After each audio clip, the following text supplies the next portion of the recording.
what is the reason that most people can't seem to manifest their dreams, their goals? They have these desires, these dreams of what they want to realize, but they're struggling in realizing them. They are actually taking the time to study, to learn, to reach out, to look for information, insights on how they could more effectively achieve their goals. But even though they're doing it, they're still struggling.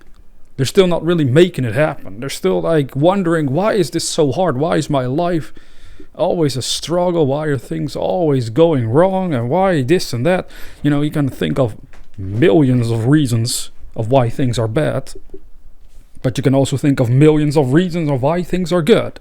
It just depends on how you use your consciousness. But I think one of the most important aspects to this whole situation is that we have to look very objectively and honestly at the way this world functions for most of us.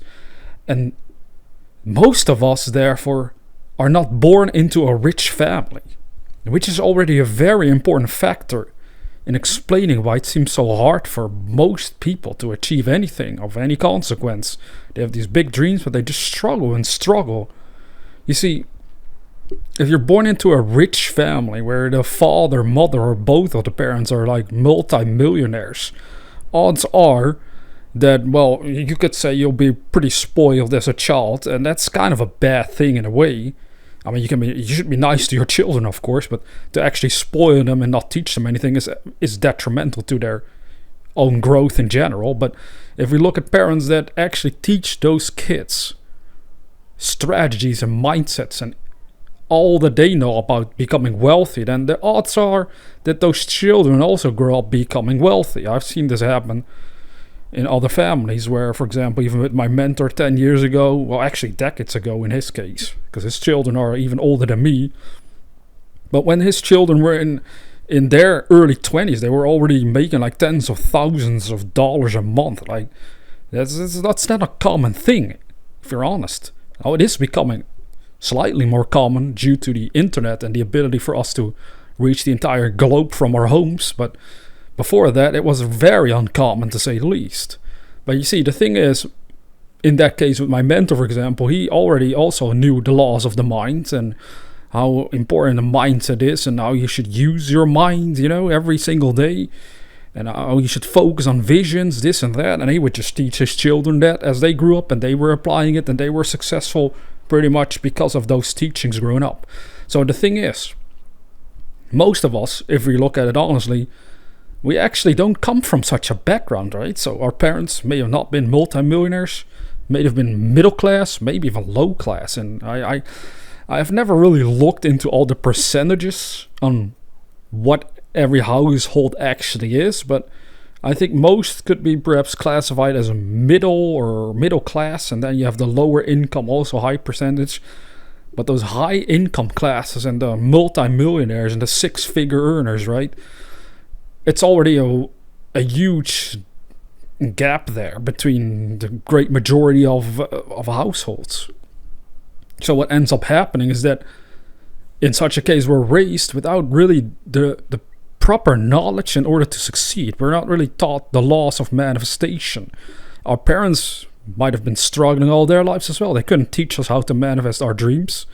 So then we start to seek answers, and we find these perhaps coaches or books and videos online like you're watching now, where they're trying to teach you something about the power of your own mind, and then you're excited perhaps, and you're like, yes, I want to apply this, I want to make this work for me.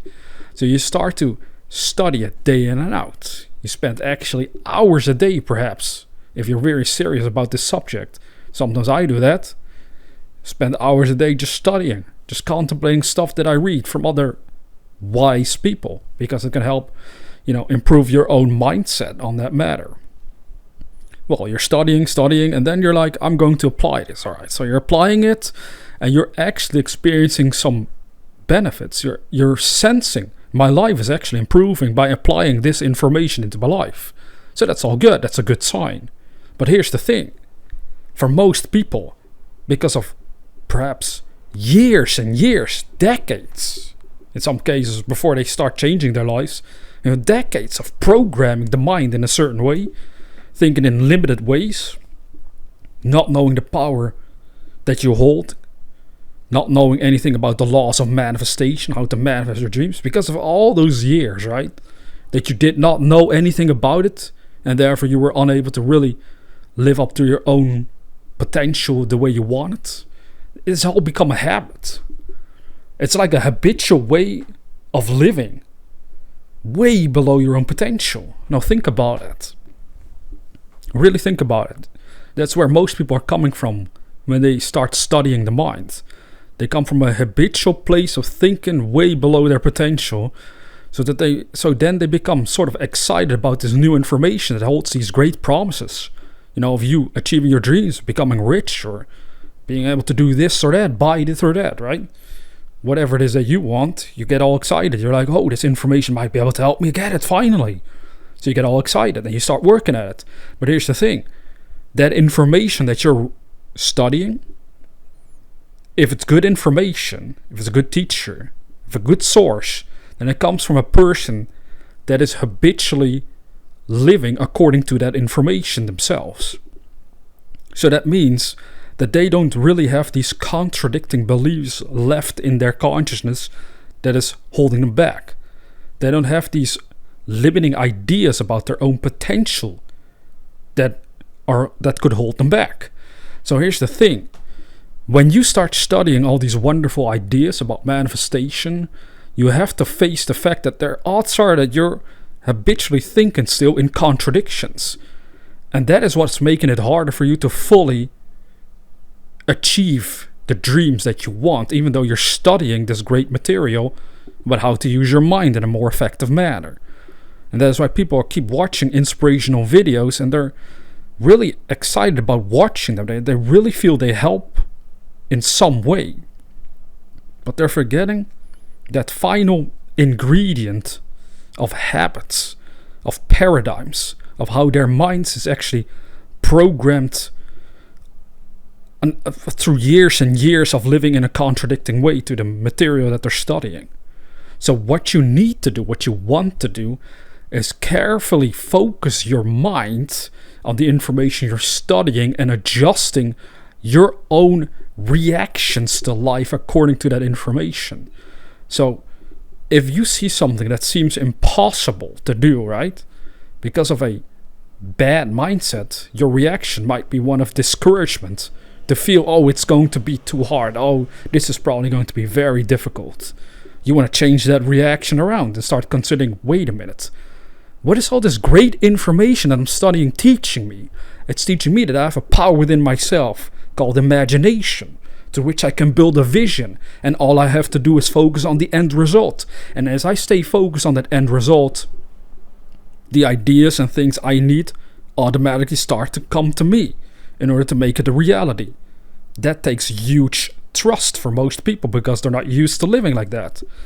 But the more you become familiar with living in this manner, well, the more you start trusting it, and the easier it actually becomes, because it becomes a habitual thing.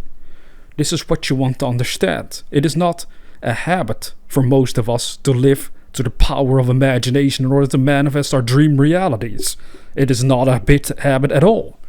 You don't even have to look very far to see that. Just look at all the conversations people are having. They're habitually talking about the negative, about what they see through their senses right now in time-space reality, and that's dominating their consciousness. But yet imagination can set them all free. But it's not a habit. So even if they hear about this, and they might experiment with it for a couple of days or weeks, and then it falls out of their lives again. Because they didn't turn that into a habit. You have to take this very serious. You have to realize that you have to override the old habitual ways of thinking and living in order to replace it with this new information that can become truly powerful for you as well. I have analyzed this for myself over many years by now. For 15 years of my life. And I'm going to keep studying this for obvious reasons, because it's really good. But when I first started studying this kind of information 15 years ago, when I started to open up my consciousness to these ideas of imagination, manifestation, etc., I remember I was full of doubts, even though I was excited about studying it, but there was this little voice in my head. Tried to also say that this is ridiculous. What are you studying? This is way too good to be true, etc. It was a really annoying little voice. But I know it was the voice of a habit, of old habits concerning myself, old beliefs. Because I too was raised in a household where nobody knew about these things. They would never talk about manifestation, about imagination. No, they too would just say, well, to become successful in life is only for those people that are very lucky and work like crazy, work really, really, really hard. And most of us, we don't really want to work hard and we're not really lucky, so probably not going to be rich or successful at anything we do. That's kind of the attitude, sadly. But the beautiful thing in this day and age as well is that you don't even have to work really, really hard in order to get rich. That's the fun part. You just have to be clear inside your consciousness about what it is you want. So whatever it is that you want to succeed in, whether it's a business goal, relationship goal, weight goal, financial goal, all of these areas, whatever they are, they have to be approached through your imagination by seeing the end result, by simply embracing the end within your own consciousness. You see what it is that you want. You feel the joy that such a thing brings you. If that were my reality right now, how joyful would you truly be? And then as you learn to make it a habit to focus your consciousness day in and out like that, then you automatically start to become compelled to do things differently with your life, physically speaking. And that is when manifestation starts to occur. You see, the universe then steps in and starts helping you out. It starts to direct your consciousness into the ways you need to go in order to manifest your dream. But the old habitual ways of living, for most of us, has been to live through the senses, to be intimidated by what the sense is telling us right now. We're not being taught usually to follow a vision, but to follow the vision is the way to freedom, the way to much greater realities. The way to create greater realities is by following a greater vision for your physical life. So you start with imagination and you turn that into a habit. Habitually learn to live through your imagination, through visions of fulfilled desires. And then, as it becomes a habit, the true power of manifestation finally starts to occur for you as well. But therefore, as long as you're struggling, right? As long as you notice, I'm having issues manifesting my dreams, my goals, you have to become very honest with yourself and analyze, have I made this a habit to begin with? And then, what are my reactions to life? How am I reacting to situations concerning this dream? Am I constantly reacting from a doubtful, pessimistic angle? Because that's what people do unconsciously more often than not. They don't even notice it at first until they really start to pay attention. Because if you're reacting from an optimistic point of view, then you realize and understand why it has also been written in many books that you should not worry so much about how things will happen or when they will happen. You should learn to trust the process. The process of manifestation itself says, focus your mind on the end result, keep your mind focused there, and the way shall be shown to you. And then if you trust in it, then you will no longer have to ask yourself, why is this not happening? Well, you can actually sense it all happening with and through you. That's the beauty of it. Keep studying this kind of information. It will work wonders in your life. I can tell you that much if you turn it into a habit.